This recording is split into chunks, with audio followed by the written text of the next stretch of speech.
Donc, j'ai pas eu le temps de finir ce que je disais sur les urgences psychiatriques. Donc, par pitié, par pitié, par pitié, si vous sentez que vous allez faire une dinguerie, appelez le 15. Allez aux urgences psychiatriques, ne restez pas seul. Je ne saurais pas insister suffisamment sur le fait de chercher de l'aide quand vous avez besoin d'aide. Vous n'êtes pas seul. Il y a plein de gens dont c'est le travail de vous aider. Voilà. Maintenant, je vais vous dire ce qu'il ne faut pas faire. Ça, c'est très important. Encore une fois, prenez une feuille et un stylo. Emménager chez des membres de votre famille, des amis, etc. Ne faites pas ça, ne faites pas ça par pitié. Pitié, ne faites pas ça. N'emménagez chez personne. N'emménagez chez personne. Si vous devez partir, la seule personne chez qui vous allez emménager, c'est vous-même. Ou un appart de l'État ou un foyer de l'État. N'emménagez pas, ne comptez pas sur autrui. Vous savez pas ce qui peut leur arriver. Peut-être ils vont mourir, peut-être ils veulent plus de vous parce qu'ils ont le droit en fait. Les gens ont le droit de vivre chez eux sans personne dans leur maison. N'emménagez pas chez les gens par pitié, ce n'est pas une solution, ne faites pas ça. Ensuite, je vous ai dit, en cas de violence, faites un scandale. Mais en dehors de ça, ne faites pas d'histoire pour rien avec votre famille. S'il vous plaît, ne vous embrouillez pas pour une bouteille vide dans le frigo, ne vous embrouillez pas pour une poubelle pas sortie. Ne faites pas de problème pour rien, ne criez pas, ne manquez pas de respect. Essayez de garder la paix au maximum. Par contre, ne vous laissez pas faire. Quand on vous violente physiquement ou psychologiquement, défendez-vous, ne vous laissez pas violenter. Mais non plus, ne faites pas de problème là où il n'y en a pas. Je sais pas, vous n'allez pas réveiller, commencer à crier tout le monde, sur tout le monde, que quelqu'un a fait du bruit ou je sais pas quoi. Ne faites pas de problème avec votre famille. Essayez de garder la paix. Faites-vous petite, restez tranquille. Le temps qu'il faudra en fait. Il faut vraiment garder un climat de paix autant que possible, tant que eux ne vous cherchent pas. Il faut que vous, venant de vous, qu'il n'y ait que de la paix, du calme, du silence. Voilà. Ensuite, n'essayez pas de résoudre vos problèmes avec vos familles par le dialogue. J'ai même pas envie de m'étendre là-dessus, mais réfléchissez 5 minutes. Si ça pouvait se régler par le dialogue, est-ce que vous pensez qu'ils auraient passé 19, 20, 21 ans à vous harceler comme ça? Non, il n'y a rien à résoudre par le dialogue. En tout ça, la plupart de vos familles sont des familles perverses narcissiques. Il n'y a pas de dialogue à avoir avec eux. Au contraire, quand vous allez parler avec eux, ils vont juste vous fatiguer émotionnellement. Ils vont vous drainer de votre énergie, ils vont vous absorber de votre énergie et vous allez juste devenir dingue. Ne parlez pas avec eux, il n'y a pas de dialogue. Le dialogue ne résout pas les choses avec des familles comme ça. Je vous le dis à l'avance. Ensuite, donc je vous ai dit, il faut faire là le but. Pourquoi je vous donne toutes ces solutions, que ce soit dans la partie 1 ou dans cette partie, c'est pour que vous fassiez un plan. On ne commence pas au hasard, réfléchissez. Dans ma situation, qu'est-ce qui va m'aller mieux? Est-ce que j'ai de l'argent? Comment je vais faire? Faites un plan dans l'ordre, étape par étape, mois par mois. Surestimez la durée que ça va vous prendre. Faites un plan, mais ne faites confiance à personne avec ce plan, notamment des personnes de votre famille. N'essayez pas d'aller voir votre cousine, votre tante, votre grand-mère, votre soeur, je ne sais pas qui, pour qu'elle vous aide avec votre mère ou votre frère ou votre père qui vous tabasse. N'allez pas d'aller vers quelqu'un de votre famille, de lui dire oui, est-ce que tu pourrais parler avec elle, s'il te plaît? D'essayer de faire la paix entre vous, ou aller voir ta tante ou ta cousine et lui dire ouais, moi je vais me barrer d'ici, je reste pas avec eux, parce que ça va être répété instantanément. Surtout si votre famille c'est des pervers narcissiques bien vicieux, ça va leur être répété instantanément. Ne leur faites pas confiance, ne leur parlez pas d'autres plans. Traitez-les comme vous traitez votre famille immédiate qui vous traumatise là. Pas de confiance, restez calme avec vous, salam, ça va, alhamdoulilah, c'est tout. Point.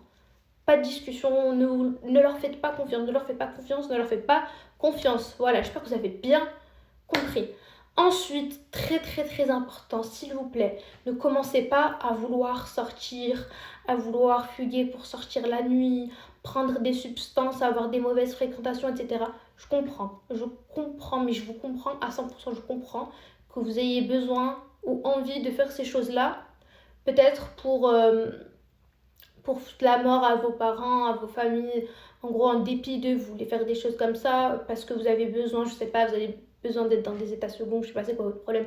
Je comprends quand on soit jeune, qu'on soit jamais sorti, il y a des filles qui ne sortent jamais, qu'on ait besoin de faire ce genre de choses. Ne les faites pas parce que là, vous allez entrer dans une autre catégorie de problèmes. Là, ça va être complètement autre chose et Ça peut être utilisé contre vous quand vous allez vouloir lancer un suivi social, vous allez vouloir être suivi par une assistante sociale pour régler votre situation. Ils vont utiliser ça contre vous et vont lui dire regardez, elle tape ça, elle fait ça, elle sort. Ça va être utilisé contre vous et ça va juste vous mettre dans une catégorie, mais un autre multiverse de problèmes. S'il vous plaît, n'entrez pas dans ça. Restez droite. Ça va faire des problèmes inutilement en fait. Restez droite, allez au travail, à l'école, lisez vos livres, faites votre sport, restez droite, travaillez sur vous-même, concentrez-vous sur vous. Mais ne faites pas des trucs comme ça va juste vous faire des problèmes dont vous avez vraiment pas besoin. Ensuite, la dernière chose que j'ai notée qu'il ne faut pas faire, c'est abandonner son suivi social par manque de confiance. J'ai vu dans les commentaires que vous êtes très peu à faire confiance, que ce soit quand j'ai parlé de police ou d'assistante sociale, vous ne leur faites pas confiance et vous avez raison, vous devez faire confiance à personne si ce n'est vous-même. Mais quand je vous dis de faire ces étapes-là, je ne vous demande pas de faire confiance à ces personnes qui vont être vos interlocuteurs.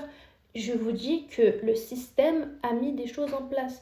Maintenant, est-ce que les intentions du système, c'est de vous protéger ou je sais pas quoi? On s'en fout des intentions du système. Tout ce qu'on sait, c'est que le système vous a dit, t'es dans cette situation, ok, on va te donner telle aide. Tu fais appel à telle structure, ok, cette structure devoir t'aider de telle ou telle façon. C'est tout, il y a un système qui est en place, le système ne discrimine pas. Maintenant, vous tombez sur une personne qui est discriminante, vous tombez sur une personne à qui vous ne faites pas confiance, ce qui est très probable. Comme vous pouvez aussi tomber sur des personnes qui sont des crèmes. Oui, vous avez peur de la police, mais je soutiens personne. Je vous explique sur mon compte, je soutiens personne. La seule personne que je soutiens dans ma vie, c'est moi. Je ne soutiens personne. Mais dites-vous juste que vous pouvez tomber sur des individus individuellement qui peuvent être gentils. Je sais pas, ils ont passé une bonne journée, ils ont eu une promotion, je sais pas, ils passent une bonne journée, ils veulent être gentils avec vous. Vous ne savez pas. Vous avez le droit que des bonnes choses vous arrivent. Vous aussi, des bonnes choses vont vous arriver. Donc, vous pouvez tomber sur une assistante sociale qui peut être exécrable, comme vous pouvez tomber sur une crème qui va vouloir vous aider, qui est gentille, je sais pas, elle a été destinée à faire ce travail, je sais pas.